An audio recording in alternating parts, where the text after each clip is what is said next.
You can't be a heister and say, you know what? I'll come back in 2 years. Maybe the game is better then. Like, we need you to be here now. We need you to be here now. We need you to be here now. Can I be honest with you, the viewer? I don't think you should buy the Payday 3 Jacket DLC. If you are somebody who is interested in Payday 3 still, and might even be interested in the DLC that was recently unveiled. The state of Payday 3 has been awful since it launched about a year ago. And I say this as somebody who pre-ordered the game with the Silver Edition and has a lot of time with the franchise as a whole, across Payday 2 and Payday 3 in its own right, although not as much as Payday 2. When I first started playing Payday 2, it had already been 4 or 5 years since the game had launched, so there was a lot of content for me to play with, but even then, I don't think anybody can in good faith look at the state that Payday 3 launched in and say it was a finished game. Even if you are of the mind that my perspective is invalidated by comparing Payday 3 to Payday 2, which had several years of updates by the time I had gotten to it, Payday 3's release date was just absolutely pitiful. The fact that the developers of Payday 3 were forced to make the game always online is what led to the fact that a majority of Payday 3's possible audience was turned away on launch week because they couldn't even access the game's servers. Instead of Overkill Starbreeze going, oh, wow, we need to put more effort into our main sort of franchise that's associated with us, they instead went, oh, let's give away a quarter of our workforce to a PUBG collab that nobody asked for. Let's funnel the money that could have gone into Payday 3 and making it a more finished game into an unproven first-person D&D game because we want that Baldur's Gate money. That is in no way your fault, and in the clip I showed, you are reasonably saying to people, hey, you need to pipe up and show your support, because if you don't, this game might not exist. But frankly, even with people seemingly doing that, or with people who'd want to do that, are Overkill Starbreeze committed to keeping Payday 3 alive? You say to the people who are putting their hard-earned money into what is ultimately a sinking ship that we need you here now. But are we not able to say that to Overkill Starbreeze, who are clearly trying to latch on to the next big thing instead of staying and nurturing Payday 3 as they should? Yes, Starbreeze is mandated to hold up certain things because the shareholders paid it and such and fucking whatever. But what's with the silence that Overkill Starbreeze has given us on whether or not we're going to get an offline mode? That was one of the biggest things that Operation Medic Bag was started to arguably tackle. Now they're saying Operation Medic Bag has ended, and they just haven't acknowledged arguably the most asked for feature for Payday 3. Here's my logic here. Right? Payday 3 is an online-only game, which means you can only play the game when there is a connection to the server that is available. Keeping up a server, or servers, costs a lot of money. Companies are unwilling to do things that cost a lot of money unless they can guarantee that they will get equal or more money by doing so. Payday 3 is largely considered a flop by Overkill Starbreeze to the point where they have reduced the funding that it is going to have available to it in its second year of post-launch development. So what does this mean for Payday 3? It means that Overkill Starbreeze is in no continued obligation to keep the servers for the game up and thusly the game accessible if the game continues to be essentially a money sink for the company. Think of that, right? The company has already stated up front that they think Payday 3 has been a financial failure, and they assume that it will continue to need effort to get to a state where it might possibly be better.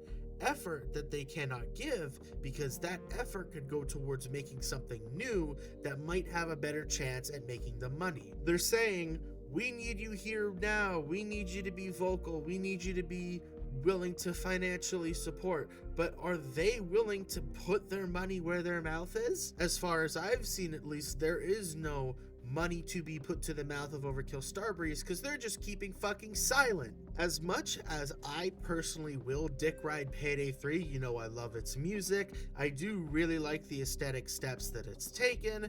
Yes, there are flaws with its gameplay. Yes, the gameplay itself is filled with unfinished or otherwise unrefined content, but like, yeah, I like the game. I enjoy playing it. I don't want to see the game go down, but frankly, Starbreeze doesn't care. So why should I? Why should I care that they're taking something from Payday 2, adding it into Payday 3 and saying, "Oh, you should give us more money, but we're not going to tell you whether or not your game's going to still be accessible in 2 or 3 years, but you should really give us your money. We need you now. We need you here now. We need you now. Morty, flip over the pickle, Morty." I see this work being done by good people on Payday 3, and I think, wow, they really don't deserve to be stuck with a shit show that the people bankrolling couldn't care less about whether or not it's still around in a year or two, as long as they make a line go further and further up. Oh, but of course, no, we can't act in a way where,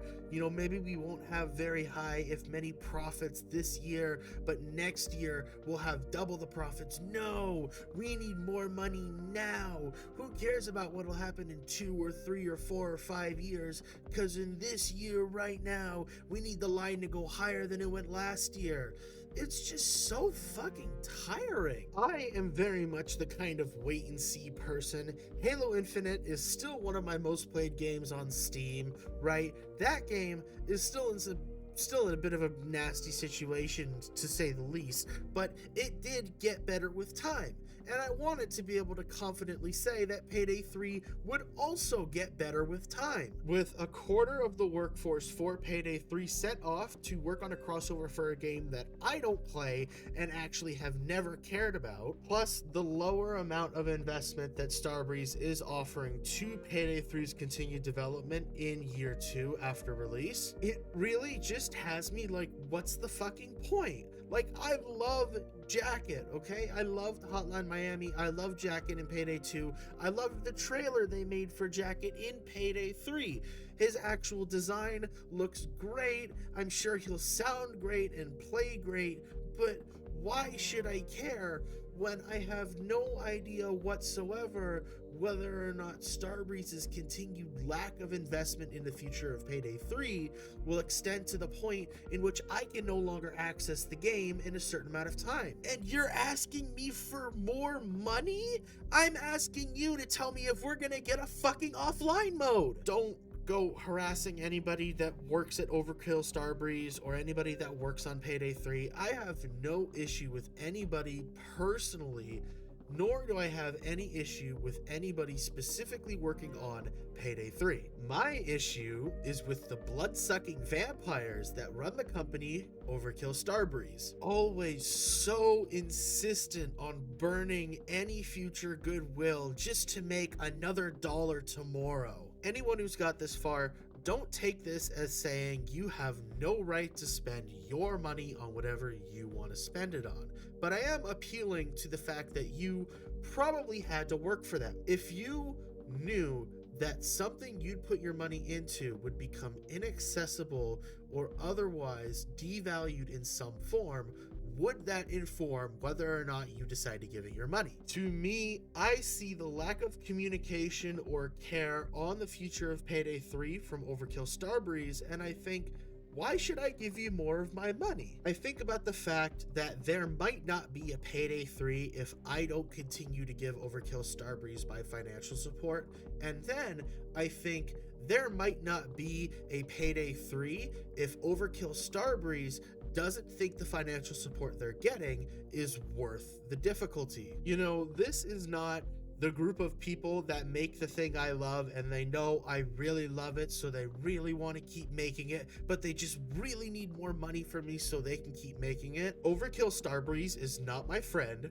Overkill Starbreeze is a company, and companies exist to generate profit. If the publisher of Payday 3 deems that they are going to get more profit in the near future from continuing to obfuscate whether or not they will keep the game servers online, all while we move closer and closer to a cutoff date in which inevitably they'll say, oh, sorry, you know, all that stuff you spent money on with the expectation that we will continue to put money into keeping these servers up so you can continue to access this.